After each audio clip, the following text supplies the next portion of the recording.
What's up, everyone? This is the Art of Game Mastery's Finding Paths stream. D&D Dad 42 says, more of a light roast guy myself. Well, it's better than a strong roast, I'll tell you that much. I'm John. This is Jack, and we're going to be hosts for this. Today we're going to be talking about something we brought up way back at the one of our earliest videos around deities, and that is the idea of giving the deities in your games artifacts. For the examples in this video, we've used some Golarian deities, but this could work probably works even better, mind you, for homebrew deities as well, if you have a homebrew world for your campaigns and whatnot. So Jack created a couple deity artifacts themselves, and then I created also a single artifact. I was extremely strapped for time this week, so lots of personal projects going on. So I only was able to knock out one, and I'm not super happy with it yet. So I figure we can use some time in this stream to also go over what I have and talk about how it can be improved. Get Jack's eyes on it as well. I've sent it to him beforehand, but I don't know if they've actually had a chance to really sit down and grok at it yet. So it'll be fun. So yeah, Jack, you want to talk a little bit about the deities that you picked for your artifacts and why? I went with my two go-to Galarian deities. I think they're kind of becoming my favorite after was it the first episode we did on deities? I think it was the Aristotle. first one. If not the first, it was the second, which wasn't very long after that one. So. Right. So I covered Aristotle and I covered Ergothroa, and those two ended up being my favorite. We started out not knowing anything really about the Pathfinder lore, since I played 3.5 for too long and John played 5th edition. And I homebrew everything anyway. And I homebrew everything as well. So going into Pathfinder and trying to learn all of the deities all at once, it's a lot to take in. And we had mentioned that we wanted to make some artifacts to kind of help flesh out their backstory, and in order to do that, we needed to kind of study them. And so Aristotle and Ergothroa are kind of my two favorite go-to because they're just opposite sides of each other. Might help if I show Aristotle's thing. So this is the Archives of Nethys page for Aristotle, which is probably useful to follow along. That will be. So you want me to go into the relic that I created, or cover more about the... I am going to have you go into the artifact you created. But before you do, I do want to mention that, and as a little background here, the Game Mastery Guide provides, how should I say, not rules, but suggestions for creating both artifacts and something they call relics. And these things, technically in the Game Mastery Guide, are two separate kinds of weapons. Or suggestions is written, I guess. Artifacts typically are high-level magical items that are either unique or extremely rare, and they have usually an action associated with them or some special abilities built in. Relics, on the other hand, are usually magical, though not necessarily, and also they usually start at a lower level, and as the user of those relics grow, they unlock more and more abilities they call gifts. Aola says suggestions is written Saul. Yeah, there's a new acronym we can coin. Acronym, that's right. Instead of raw, I like saw. Saw is a great way to say, hey, look, we're not telling you how to play your game. We are trying to inspire you to grow your game. Yep. You should be watching our episodes before you get in that session, so you get into the zone, so that you're ready to start improving, that you're ready to start growing into your game master position. And that's kind of one of the things that separates the Game Mastery Guide, for instance, from something like the core rulebook, in that everything in the core rulebook are the rules of the game, right? But the Game Mastery Guide are just suggestions on how you can improve your games with neat ideas. But anyway, so the Game Mastery Guide does make a distinction between artifacts and relics. However, I personally always thought it would be a really cool idea to combine the two. Like, why can't our artifacts grow as the user grows as well?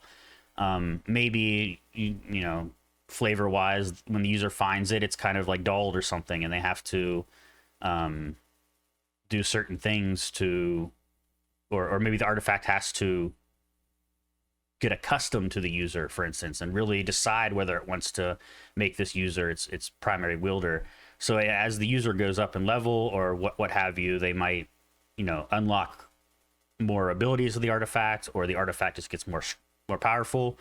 So that's kind of the route I took, and I think Jack took a similar route in that I think the two Absolutely. weapons you made are also technically relics, right? They both grow, so they are Yeah. technically relics. They are really powerful, so they might as well Hmm. be artifacts as well. Especially if it's coming from a deity. If a deity had a weapon when they had an avatar, or if the deity leaves behind a special weapon for their favored, human or creature, Hmm. and this is that kind of item that we're going to cover here today. So it's going to be kind of a game changer, but will be scaled appropriately for each level. Sure. Yeah, and I mean, if you are doing the relic approach, it does take a little bit of massaging from the game master side to explain why the relic is a lower level starting out. But that's just flavor stuff you can add, and it's pretty easy to come up with something to fit your campaign. So yeah, have fun with it. Um, It's go it ahead. can be fun to add. In my Libra campaign, I gave everybody a growing Hmm. relic since they decided to free the big bad evil lich. I figured the least I could do is give them a reward for it. Yeah, and in your Tagasea game, you gave us some items that I think are technically artifacts, right? The party will find out. I guess we will.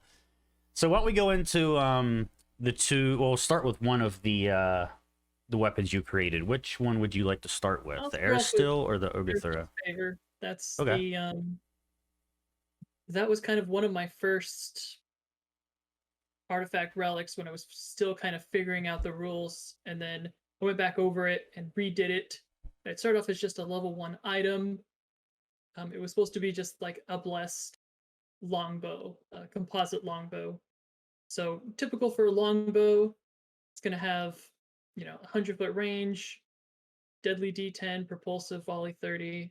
Um, One of the neat little things I noticed about um, composite longbows, it says right there in the rules as written that anytime you have an ability that specifically is restricted to a longbow, such as Aristil's favorite weapon, it also applies to composite longbows, unless specifically stated otherwise. Right. So Aristil is like shoehorning in their type of bow always whenever it applies to a champion or a cleric's favored weapon. So tell me why you picked a composite longbow rather than a regular longbow, out of curiosity. That is completely thematic. Okay. So Aristil is represented by a stag, and the composite longbow is their favored because it's a composite bow isn't made out of one piece of wood. It's actually a composite. Mm-hmm. It's usually made out of horn, and I figured stag horn would be the most appropriate um, kind of method to tie in how it's Aristil's, how it belongs to them. Cool. And it's magic out of the gate, right? I believe it's a +1 weapon out the gate, if I recall correctly. Or no, level 2 it becomes +1, right? Let's see here. Or maybe I'm thinking of Ergotho's weapon. I can't remember. Yes. At level 1, it is magical, but instead of having a potency, giving it a +1 to hit, or extra striking damage dice, it actually has its level 1 scaling. So it has some, how would you say, caveats to its effectiveness. So at level 2 is when it unlocks the +1, like just Right. automatically, right? At level 1, it does 1d4 positive damage if you are hitting a undead, a fiend, a demon, or something that is, the GM Okay. determines is evil that will take the In positive in damage. addition to the 1d8 damage it normally does, right? Right, in addition Okay. to the normal damage that it does. So even at level 1, it's still pretty powerful when used against adversaries of, what Aristel would deem to be Mm-hmm. unnatural. So when it gets up to level 2, it's going to scale just typically like a normal weapon should, as far as the chart goes. Striking at level 4, +2 at level 10, greater striking at level 12, +3 at level 16, and so on. But in order to get those, you need to kind of complete some quests. The GM uses their discretion to decide what kind of quests that they need to complete to do this. So the unlocking should be like start off with giving the player they need to slay a mighty beast, and that would kind of get them into the mind, the meld of Aristotle's is a hunting god. They represent kind of like family and nature, and the balance of life and death is pretty integral into hunting, and it's part of their domain, so to speak. And Ayla so from says there, one quest is ride on horseback and get bullseyes on faraway targets. Um, close. Last I It's checked, 360 Aristotle was no not scope in The shot. Legend of Zelda: Ocarina of Time, but it could be. It's Alos. It's actually the 360 no scope headshot. So, You gotta real quick, I do want to add in that, in the Game Mastery Guide, they talk about how the weapon levels with the character, and they allude to the idea of, and as the character goes up in level, so does the weapon. But I don't think that that's necessarily the only way you can do it, right? You can totally, like Jack pointed out, the weapon could level as you do certain quests. Maybe those quests are hidden. Maybe it's just something your characters does, and oh wow, it levels up. Or maybe it's something they figure out with some recall knowledge or some investigation or something. I have a relic in our Shifting Sands West Marches game, dealing with the orcs, that the characters don't know exactly how it levels up, except that at least the first stage levels up by slaying orcs. They don't know how many. They don't know, how, if there's any time limit or anything like that. But it's given them some reason to use the weapon in certain situations and go after those situations that they might not have otherwise undertaken. So it gives, using this quest approach rather than just general EXP approach is something you can kind of do to guide your players into certain content, or make content that they're already engaged in more interesting, for instance. So I do like this approach that Jack took, where there's discrete tasks that need to be undertaken in order to level up the weapon. you kind of inspired me there with I noticed that I had chose specifically it being a longbow, and sometimes you have a party where nobody's going to use a particular style of weapon, Mm-hmm. and so sometimes you kind of have to custom tailor your relics to your game. So I think what would really kind of help capture this is if a longbow, composite longbow, just doesn't work for um, any of your characters, then like something equivocal should be available, like Sure. it being a throwing axe or it being a javelin, something Mm-hmm. that would kind of encompass what Yeah, I Aristotle think is. most deities, they do only have one favorite weapon, though, right? They only Typically. have one favorite weapon, Yeah, but that's um, unfortunate. sometimes you're going to get a party where either no one worships that deity, Yeah. and why are you using this relic? I don't know. But if you are trying to use this relic, no one worships that deity, and no one's using that kind of weapon, then you can kind of custom tailor fit it to you. Um, and also, you don't have to do all of this work ahead of time. This is the art of the theater right here. Is you can kind of present the item ahead of time to your players, and then if they latch onto it, that's the item that you want to improve and Right. help grow. And that's one of the nice things about the gifts approach, is that your players normally don't know when they'll unlock gifts or how. So you can kind of just, when they do something that you want to unlock it, you come up with a gift when you need to, and not, you don't necessarily have to design the entire thing up front, like Jack said. You could just give them a base weapon that has maybe something special about it and maybe is magical. And if they, yeah, like you said, if they latch onto it, then keep going with it. But even then, just wait till they unlock something before you decide what it's going to be. Absolutely. The burden doesn't have to be all up front. Right. So let's get into the fun artifact abilities. That's what you guys came here for. To start off, this is a scaling around level 5 is where I figured that this would scale the best for a minor gift. The gifts are broken up. The rules, as suggested, is between minor, major, and grand. Mm-hmm. And they don't actually specify where or when these Right. abilities should be given. So I give the level 5 as a moniker, kind of like a guideline to help you kind of feel when would be a good time to give this minor gift. So the first one, Deadeye. It's very thematic. That comes straight from Aristole's nickname. It's a reaction. The trigger is if you were to use Hunt Prey, that's like a one action, or if you cast a spell of level 1 or higher, or spend a focus point to use a class feature. So this should hit all the major worshippers between a ranger, a champion, or a cleric, people who are probably going to be using this kind of longbow in a magical sense. And you become one with the hunt, and Aristotle bestows their favor upon you, making your bow, hand, and eye kind of all one. And your next range attack with Aristotle's favor, the name of the weapon, this round ignores any cover or concealment that's granted to the creature that you're trying to hit. Very cool. And does that have any special traits with it that would be meaningful in like in combat or something, or is it just a basic like one action ability or? So it's a reaction. Reaction. So, Okay. You're going to have to use your reaction on your turn and not have any reactions for the rest of the turn unless you are a different class that's going to have more than one reaction. Sweet. So particularly for someone like a cleric, ranger, or champion who doesn't have that many reactions or doesn't have that many uses for them, I know champion at level 6 can take attack of opportunity, but that was the method behind that madness. So the next up would be around level 10, where we'd have a major gift, Thrill of the Hunt, also a reaction.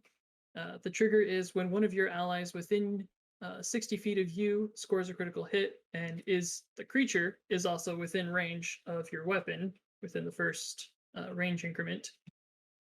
So it's basically you get an attack of opportunity whenever one of your allies gets a critical hit. Yeah, I mean, I think reactions are really good candidates for gifts in particular because most classes don't have like a reaction. They can use they can use like aid, I guess, but like most classes don't have a dedicated reaction that they can use every turn. They really need one. So this using reactions and gifts gives them something to do other than use that aid action that they probably are doing every turn anyway, or should be doing every turn if they don't have one. So that's not a bad idea. You should add extra reactions to the list that kind of fit thematically with the classes. So what about your grand gift? To capstone it around level 15, you get the Reclaim the Land, and I think I'm satisfied with the balance of this ability, but I'll run this by you. Let's see what you think. So it is a one action. Flourish is one of the traits that's going to go with it. If you're not familiar with Flourish, it means you can only use this once a round. You're going to summon forth Power of the Land to bring down the evil foes that have defiled it. So this ability, Reclaim the Land, is supposed to feel like Aristotle's favor is like their wrath is coming up because there's some kind of undead or something that is destroying the land, moving people, like unnaturally displacing them. And so what it's going to do is it's going to empower your next range attack with mighty forces from the land. And on hit, you'll deal an extra 1d8 positive damage. Now, if the creature has recently cast on Hollow or defied the lands or done any of those thematic things we talked about, and the GM, of course, is going to, decide the call, you do a nature check, and on a success, which would be based off your level, then the range attack also does an extra 1 status bonus, or status not situational, and deals 1d8 additional positive damage. If you're Aeolus brings up a good point. Maybe Primal would make more sense for the damage type than positive. I wish Primal was an actual damage type, but I made it up for Tagasia. Oh, is it? Okay. So 1d8 positive damage, 10th level would be increased to 2d8, and if you're at 18th level, 3d8. I made such a convincing That's interesting. damage type that one thing that, so just to make sure I understand, you use this action to empower your next strike. You then have to spend another action to make a strike, or strike included as part of the action to use this. So it is preparatory to a strike. So you're going to spend 1 action to enhance the next attack. Okay. Similar to like Cascade Stance. Was it Cascade Stance? What's the Magus? Like a meta magic. That's much better. Like the stance stuff. I feel like for a level 15 ability going all the way up to level 20, it might make. I mean, granted, we have to play test this, but I think it might make more sense if the strike was included. It, like, using this ability lets you include the strike in it. You know what I mean? Mm-hmm. Since it's only 1d8 at level 15 extra damage, it's not. I mean, it's nice, but at level 15, it's not a whole lot. Um, so like normally you'd get the It 1d8 is plus the scaling that I 1d4. used for the D8s to determine like what level. I actually used the two-handed archetype. What is that called? Some kind of bruiser. It's basically based around power attack. Right. But does So that ability the use two mechanic of actions or one using action? I believe power attack is a two action. So with Okay. reclaim the land, you spend one action beforehand and then spend another action to cast. So it is technically the same amount of actions. Okay. Hmm. Yeah, I'm just thinking because like a lot of the level 10. Well, I guess those are save based, so it's different. Yeah, it It's might work out also better this way. instead of dealing just physical damage the way a power attack would deal, it's dealing positive damage. Yeah. So that would definitely bypass what is the thickness. Yeah. Hardness and whatnot. Um. Yeah, that's actually probably pretty good then. Um. So by the time you're level 15, your bow is probably going to be doing, greater striking +3. So getting all that extra damage on top of that next hit. Yeah. Yeah, it's actually pretty good now I think about it. And I I'll like how go you ahead and scaled it beyond 15. So like at 18th level, you do more than you did at 15th, etc. I can't take credit for that. That's how power attack works. Oh, okay. But the reason I'm revealing that is when you're making magic items and you look at other abilities, it can really help you scale because Pathfinder is really like The math is ridiculous. very tight. It's Yeah, I mean, I probably did one of the something most balanced similar games. in my level 10 ability on the artifact I'll be going over here shortly. Yeah. Do you want to take it away? Because Yeah, that we would could do cover that. all of Aristotle's favor. So for the deity I chose Pharasma. Um, I think for one, I wanted to do a dagger, and for two, I had an idea of something in my head that I've been mulling around for a while, and it involves the idea of souls and cutting souls and stuff like that. Um, Pharasma fit really well with this. She is basically the harbinger of souls, and her anthem or whatever, anathema is creating undead, desecrating a corpse, robbing a tomb, etc. So I thought it would fit really well. Souls and the undead kind of thing fit really well with the idea I had in my head. So like I mentioned, I picked a dagger in my case, and I named this dagger the Soul Reaver. It does start at level 5 instead of a level 1, so it is a I don't know, early mid game weapon. But doing that, I was able to make it a +1 dagger of striking right out the gate. So that way you don't have to worry about etching it. You don't have to worry about anything like that. It's a basic magic weapon right out the gate. If you want to etch it further, you could. There's nothing stopping you from doing so. Like a regular dagger, it has the versatile slashing, finesse, and agile traits. It does not have the throne trait, and but in place of that, it does have a deadly D6 trait. So I changed that up a bit from a standard dagger just to make it a little more unique. And speaking of which, it does have the unique tag and, of course, the artifact tag. Being that it's a level 5 weapon and the first gift, the minor gift, is level 5 as well, you kind of have something to do with it right out the gate. And that gift is called Soul Harvest, and it is a reaction with the healing and positive traits. So Soul Reaver basically chips away at the thread that is connecting an undead creature's soul to the material plane. Whenever you succeed on a melee strike on your undead creature, you can use this reaction to heal yourself for the damage dealt. And the flavor for this is kind of the dagger absorbs a fragment of the creature's soul when you do so, sending it off to Pharasma's side. This might seem a little scaled highly, but if you think about it, a dagger doesn't do a whole lot of damage compared to other weapons to begin with. So I think it actually is okay balance wise. I'd have to play test this, of course, but I don't suspect, especially at level 5, I don't suspect it'll be too much of a pain. You're going to be doing 2d4 or on a crit 2d6.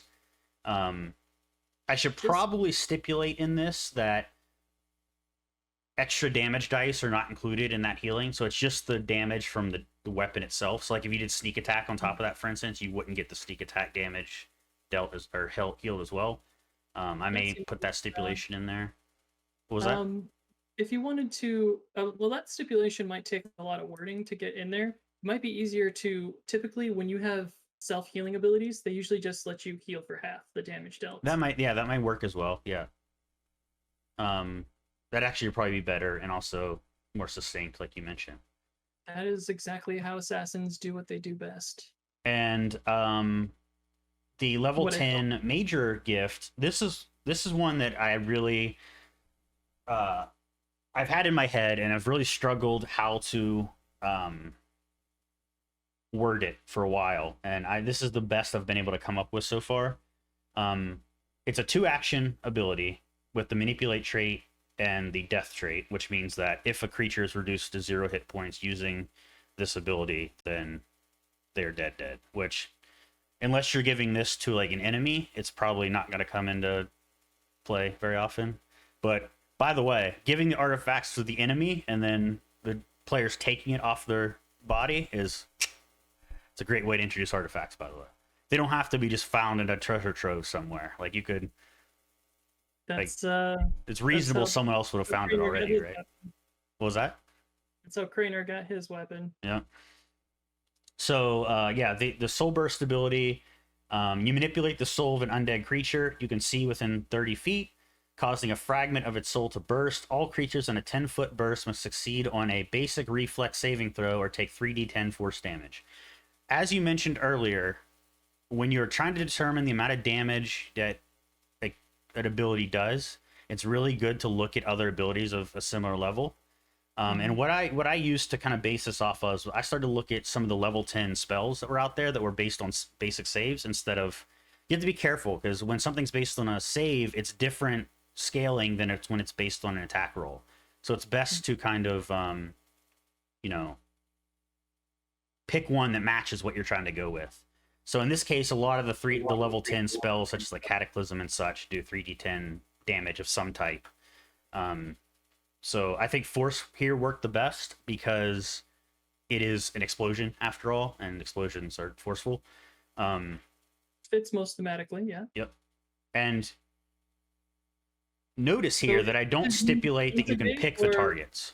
So if you have a bunch of melee people around the creature, like on your team, they might take it too. If you're doing this at a melee range, it's got the manipulate trait. So if somebody, has attack of opportunity, they can take that on you. But also, you're susceptible to the burst as well, as long as you're not in one of those corner squares where burst doesn't affect. Burst is a really weird area of effect in Pathfinder 2e. It's a little different than like an area spell. So not my favorite. What was that? So it's not my favorite. How often can you use the soul burst ability? Right as it is now, it's just like a spell, so you can use as much as you want, as long as you take the 2 actions to do so. Though I should probably limit that, since you only have a number of spell slots a day.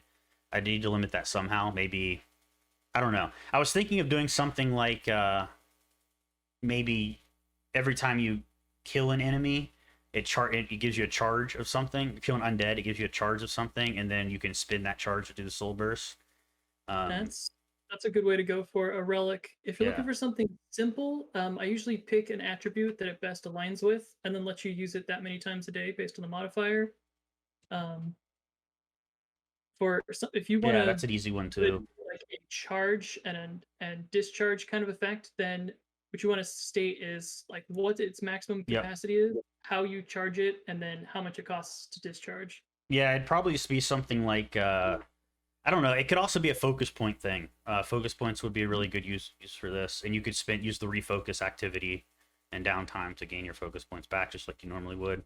So I need to work on that one a bit. But the big one I'm really want to work on, because I'm not super happy and it's definitely not entirely balanced right now. How are we doing on time? Oh, 4:30. Okay, we got enough time. Cool. So is the grand gift. I also chose level 15, though I might push this up to like a level 18. But it is a 3-action full turn action, and it can only be done once per day, whether it succeeds or not. You've learned to strike direct. Oh, sorry. It has the attack trait, obviously, and the death trait as well. You've learned to strike directly at a soul of an undead creature that you can see within 120 feet. The target. Actually, it shouldn't even need the attack trait. That was from a previous iteration of this, but the target must succeed on have basic fortitude save. But as Jack pointed out, that's actually poor wording on my part, because it's actually a fortitude save.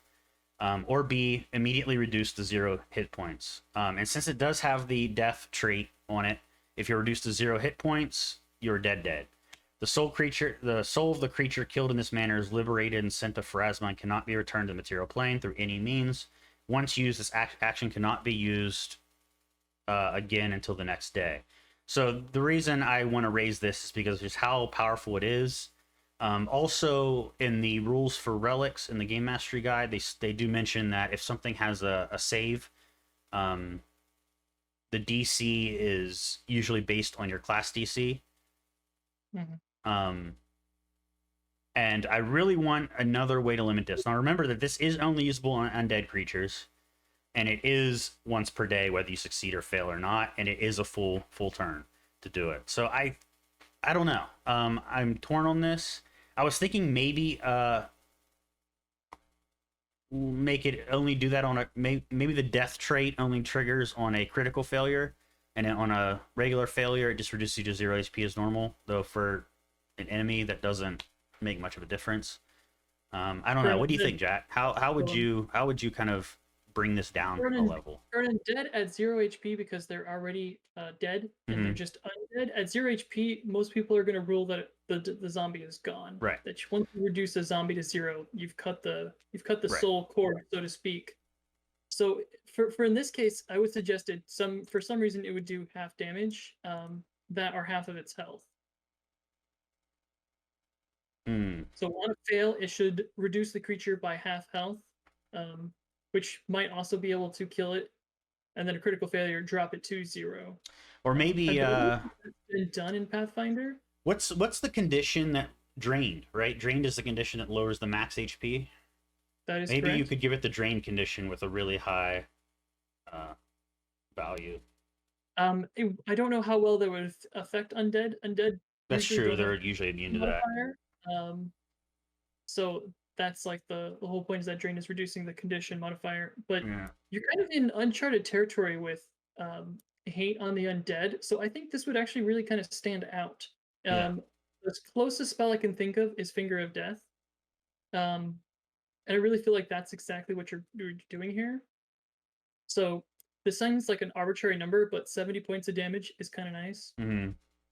Finger of Death kind of has this. It does 70 points of damage, and if you die, you're dead. Right. And so that might be a good starting point for looking for balance. For if it's going to do some kind of damage or reduce its health. But it's so unique. I want to play with more on this one because I think it's a really neat idea, and the kind of flavor I'm going for is that. And if you notice, you can use it within 120 feet. You don't even have to be in melee range. So maybe a lower death down to 30 feet. But basically, the idea is that you're slashing directly at the soul, and you're ignoring everything else around it. So it's not technically a strike, right? Because it's not going by AC. It's basically a save on how well their soul can withstand this attack. So it's a very different thing. It'll probably take me a number of iterations to really nail this one down, especially this last ability. But I mean, by the time you're level 15, the enemies that they're going to be throwing at you, I don't think that this is, and especially being used once a day, being able to cancel out one undead, the GM is going to be giving you this ability, so it would be really much more a balancing act of, look, I'm giving you an ability to kill one undead a day. This kind of makes you a soul avenger for the undead. Right. So wouldn't the GM be kind of throwing undead at you every day? Like, Yeah. because if So you don't have any undead, then you don't use this relic. so This something relic, else about this particular ability that stands out is a lot of undead have the ability to, when they go down, come back up, right? Mhm. When there is 0 HP, they gain 1 HP instead of dropping, right? Like zombies have this, some other undead have it. I've seen it on one creature. So What was that? other than I've only seen it on one creature, but Is it I'll only? have to. I think other than zombie, all the zombies have it for one, but I don't know if I think other undeads. But anyway, this a lot of you might add that to your homebrew undead as well, and this kind of is a way to negate that as well. Um, so that's kind of a neat trait, I guess. I mean, I've seen it done in a lot of other games, so Yeah, it's not that. I love how orcs have it in this game too, which I freaking love, and I made heavy use of in our Shifting Sands game the other day. I'm forever scarred by orc ferocity, and I have developed new methods to handle it. Acid Slash cantrip suddenly became extremely potent. Aoa says GM, now they're re-dead. D&D Dad says orcs, boo. You don't like orcs, D&D Dad? I know you guys had a rough time with them the other day, but I don't know. I like orcs. I think they're neat. So we have 20 minutes left in the stream, and we have one more undead to cover. Or not undead. One more deity artifact to cover. So I got undead on the brain now. Okay, so you got undead on the brain, you got orcs on the brain. Yeah. What about undead orcs? Oh, now you're talking my language. You know, those may just well come up in Shifting Sands. There are a lot of ruins with a lot of dead bodies in them. Just saying. I have a question. What would undead orcs need brains for? Orcs don't have any brains, no? That's mean. It is like brains. Orcs have feelings too. All orcs matter. Specious against orcs. Rations? Okay. Extra fat content. Meat's Mac on the menu, boys. Alrighty. So what's a ration for an undead? They don't need to eat, right? Is it just speaking of rations for undead, Ergothroa, who is all about gluttony and death. So I came up with, I know, I don't know how you guys set me up to this lead-in. That wasn't even planned. Hungering Gauge. Gauge is kind of like a type of glove or like a something that goes over your hands. It's one of those archaic nerd words. So Hungering Gauge is kind of like strangely wrapped gloves. It's supposed to represent kind of all of the classes. So it's got small bands of metal and rust, and it's got leather straps, and it's got woven cloth that looks like it was like, once anointed and it's not burnt and covered in blood, to kind of give you this idea of like what Hungering Gauge looks like. It should look like if Ergothroa challenged you to a duel and she dropped her glove. So it's completely profaned, and once you put it on, it's kind of a cursed relic. Nice. There's nothing wrong with giving your players a cursed relic. I think having some pros and cons to go with these things kind of helps balance it out. I love cursed items in general. I think they're such a neat way to add an interesting dynamic to your games. Chef's kiss. So it's a little demanding. Once you put it on, you are now starving, and you need to eat double your rations a day. If you are not eating double your rations, you get the fatigue trait. There's no numeral that goes with fatigued. It's either you are, you aren't. I don't know if you want to link that up there. So as long as you eat double the amount of food that you should eat for your size, you gain this profane status called overstuffed. And as long as you're overstuffed, you gain kind of like a myriad of abilities. So out the gate at level 1, this thing will be kind of a class game changer for whoever puts this glove on, because it's the glove of Ergothroa, basically. So when you craft potions, food or beverages, I kind of add that in there, you make 1 extra potion or ration or serving. This kind of helps you, but also the potion part. You also become proficient with all trained weapons that are two-handed or have the two-handed trait. So this would be useful for classes that don't have that. And then you become trained in intimidation. If you were already trained, you get a +1 item bonus. So I still got time to cover. I got plenty of time. So the minor gifts. First one, level 5, A Pox Upon You. It's got the alchemy trait. It's crafting. Whenever you create a potion, a food, or a beverage, you don't have to, you may put a pox inside that item. So this is going to kind of buff your poisons, your potions, or your food or beverages, you know, if you want to Game of Thrones it. The pox is exactly as read for goblin pox. So if the potion is created, it's a poison. You can kind of treat it as an injury poison with interact the same poison. However, those are delivered. If it's a bomb, all the targets that took damage from it, including the splash damage, need to make a fortitude save. And then you go back to the goblin pox. You see like the sickened effect that comes with goblin pox. If it was an elixir that the target drinks, they're at a -10 once they drink it for their fortitude save. However, the DC is your class DC, so if they look at it and think maybe there's something wrong with it, it's your class DC for them to kind of perceive, you know, did you poison my drink? I can totally see Nightmare Before Christmas. Frog's Breath is rather suspicious. So going to level 10. Real quick, before you go into level 10, I was fiddling around with the browser window in Streamlabs OBS, and I missed it. Is this something you can use mid-combat, like an action, or is it something you do on downtime? A Pox Upon You is a crafting thing. Okay, so it's a downtime activity. Gotcha. Gotcha. Your daily preparations. Okay, cool. Sweet. That's real. I really like that. Most gifts I've seen in weapons are either, you know, passive abilities or some kind of action. So that's kind of neat that you threw a. What was that? They're always like cooldown attacks. They're like procs, and most of the relics felt very World of Warcraft kind of Elder Scroll MMO style. So I went completely off the. Yeah, I like it. It's neat. It's different. And I'm working on a society one, but I didn't have time to finish that. Okay, so did anybody have any questions in the chat? You can bottle a hex. I think everybody likes that. You know, like a witch can just be cackling as they make this, you know, this bomb. It reminds me of going back to Zelda Ocarina of Time. There were those, I forget what they were called, but there were those little ghost creatures you could like put in the bottle, and I don't remember what they were called. No, like the same way Link to the Past, you can kind of put the bees in a bottle. Yeah, kind of, but these were like, yeah, the pose. Yeah, there you go. I don't know why it made me think of that when you're talking about bottling a hex. I would like it. Okay, so without further ado, level 10, the major gift, takedown. Okay, so I rewrote knockdown feat to make it, instead of just giving you a free feat, I'm giving you the same feat as knockdown, except for I'm prefacing that, okay, to cover what knockdown does.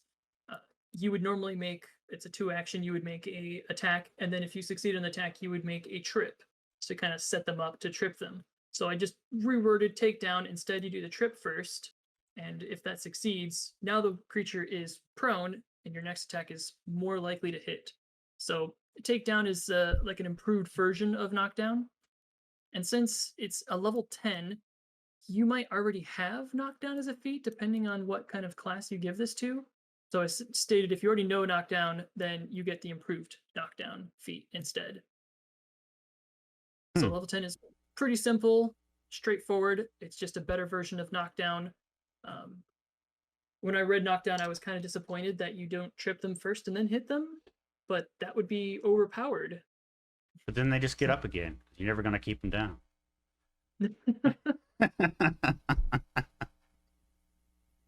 There's your pun, D&D Dad. I know you're waiting for it. That was perfect. All right, so I get up again. Level 15, the Grand Gift, Ergothroa's Rib. This one,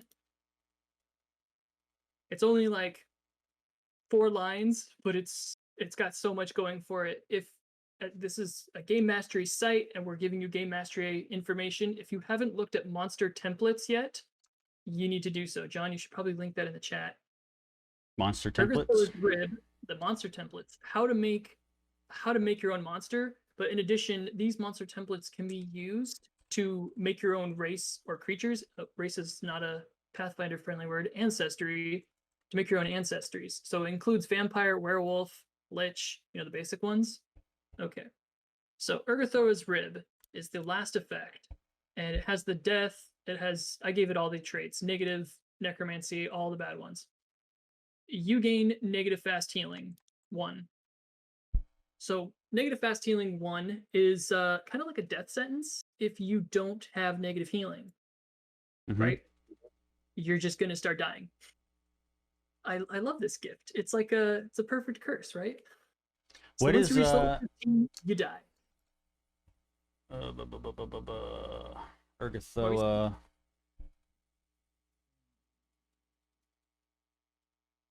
Ergothroa is deity, or what are you looking So for? her anathema is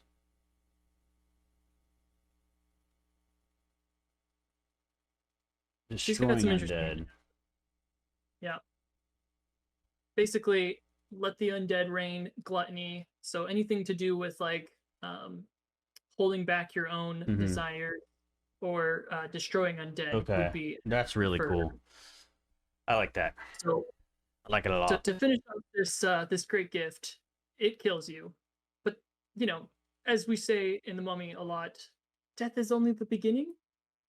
When you die, you return as an undead within 1d12 days. So roll a d12 just like a lich, and you come back. Now you have to roll one more time, and that's a d100 to determine what kind of template you picked up. So I made a little chart here. 1 to 25, you gain the ghoul template. 26 to 50, you gain the Reaver, which seemed like the skeleton. I want to make sure that's the skeleton. After looking at it, I was thinking around skeleton infantry is like what I was looking for scaling at this level. If you roll 51 to 70, you get the ghost template. 71 to 90, you gain the vampire template. 91 to 100, you gain the lich template. Aeolus brought up something I wanted to touch on as well. I was actually thinking this while he was typing it. But it's really funny how Ergothoa and Pharasma are just like polar opposites. And if you put both of those artifacts in your game and had the same party have them both, it would cause all kinds of crazy PvP? Yeah. How would you guys complete a quest? Like, I must save the undead. I must destroy the undead. The heads would be butting. Alos, if skulls would be cracked. That's right. You were in Reaver when you saw this effect go through. That's what happened to Tramer when they came back as a blood golem. What was that? Sorry. I've already tested this one out, the last part of the gift, as just an original magic item. It's Ergothoa's rib. It looks like an angry piece of rib, and you're just, as soon as you grab hold of it, you just want to stab something with it.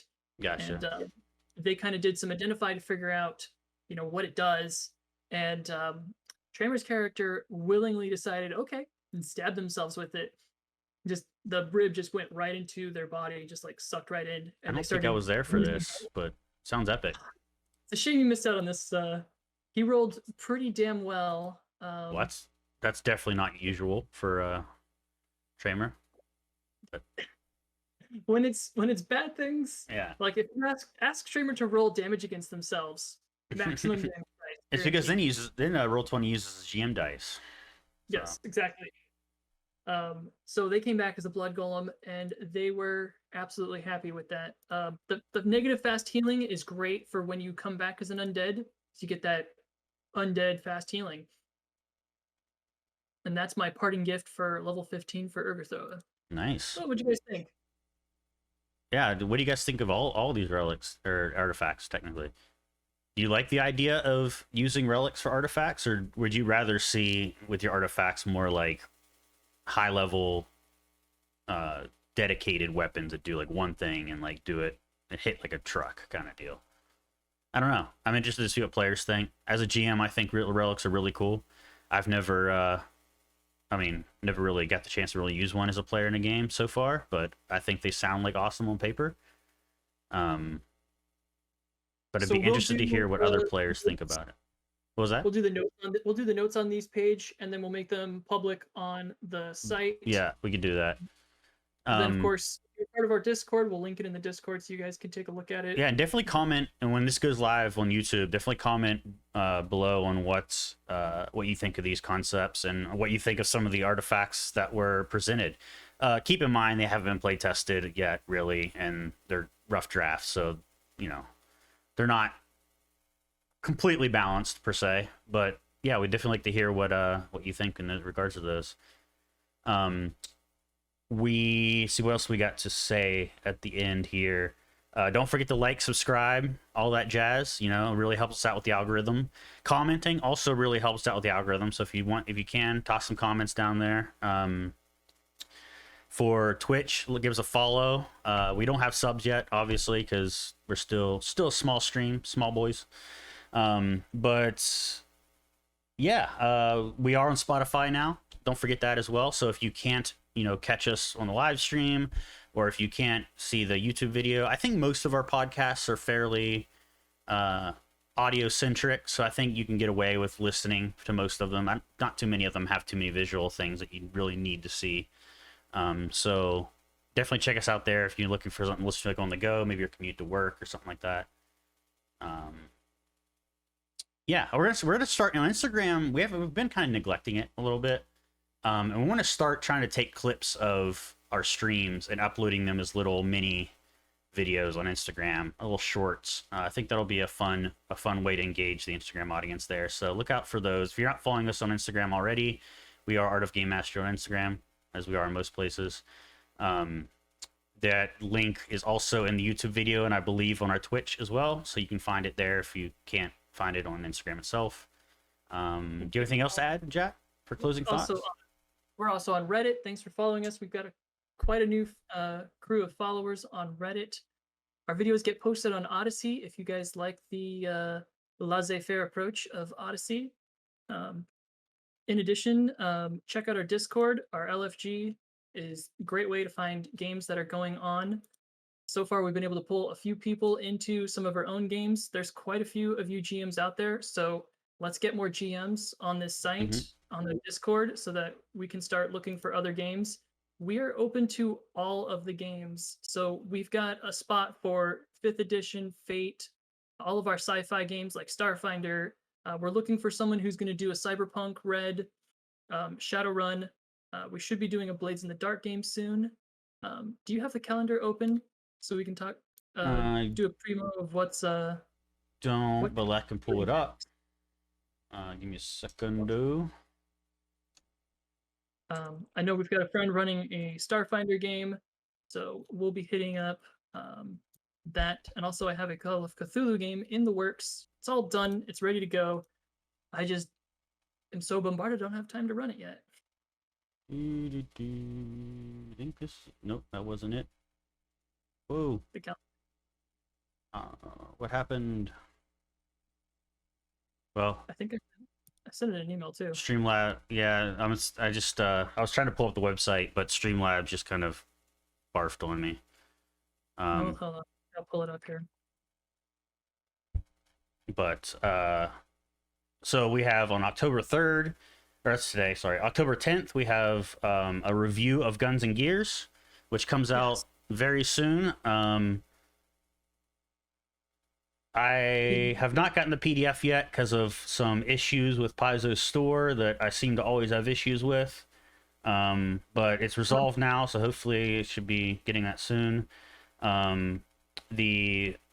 On October 17th, we have Troubling Settings, Hooks, and Plots. We're going to talk a bit about, designing hooks and getting your players to go along with your antics as a GM, how to get them engaged, things like that, plot development, etc. Let's see, I think we have one more scheduled after that as well. We have Bring Your Dead to Life. Yeah, Bring Your Dead to Life. Yeah, just in time for Halloween. So we are the 31st is a holiday for us, so we are not streaming on that the 31st. So we thought we did the Bring Your Dead to Life the week prior. So, although we will be pumping out, we have a new homebrewed deity that we're going to bring to the table. I think it'll fit in just about every campaign, just in time for some ancestral worship. And we've already done a sneak peek of the art, so we'll be posting that on the site pretty soon. It wasn't really a sneak peek, it was more of a full reveal. Oh, the art? Well, I did the sneak peek of the art and then the full reveal, that's right. I'm still also working on nailing down the companion humanoid companion rules. Hopefully those will go up soon too. Like I said, I've got them mostly figured out in my head. I just need to take the time to write them up on the website. So we got a lot of stuff coming, a lot of homebrew stuff we've been working on. So yeah, definitely check out the website, stay up to date with it. I gotta make a All shout kinds of out cool to stuff there. the illustrator. If you guys can, check out Ashfalu, who was our illustrator for that. Where'd you they find them seem- on Twitter? I found them on Reddit. Reddit. Okay. So I will share a link.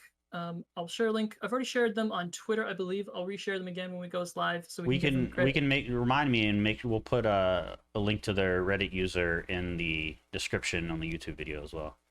Absolutely, I'll add that in there. So if you guys like their artwork, you guys are looking to get something commissioned, they are looking for commissions right now. So go help them out. Go throw them some love. Awesome. That's it for me. Well, that pretty much concludes the show. We are right on the hour mark. So yeah, until next time, happy gaming. Ciao. Later, guys.